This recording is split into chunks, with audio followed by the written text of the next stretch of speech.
ભાવનગર શહેરના બોર તળાવ પોલીસ મથક હેઠળ આવતા વિસ્તારની પરિણીતાએ તેની મરજી વિરુદ્ધ શારીરિક શોષણ કરાતા પોલીસ ફરિયાદ નોંધાવી હતી। શહેરના બોર તળાવ પોલીસ મથક હેઠળ આવતા એક વિસ્તારમાં રહેતા પરિણીતા સાથે મરજી વિરુદ્ધ સંબંધ બાંધી ફરિયાદીએ અવારનવાર મરજી વિરુદ્ધ શારીરિક તથા માનસિક શોષણ કરી અને ત્રાસ ગુજારી ધમકી આપતા હોવાની ફરિયાદ બોર તળાવ પોલીસ મથકમાં નોંધાવી, જ્યારે પોલીસે આ અંગે કાર્યવાહી હાથ ધરી છે।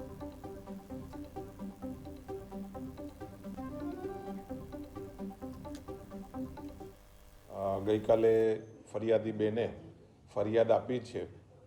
કે આરોપીએ ઘણા સમયથી તેની ઉપર દુષ્કર્મ કરેલ છે તથા તેના ઘરમાં તેને ગોંધી રાખી અને અવારનવાર તેને મારકૂટ કરે છે અને દુષ્કર્મ બાબતેની જે ફરિયાદ જે છે એ નોંધી અને આગળની તપાસ મહિલા પીઆઈ શ્રીને સોંપવામાં આવેલી છે। આ તપાસમાં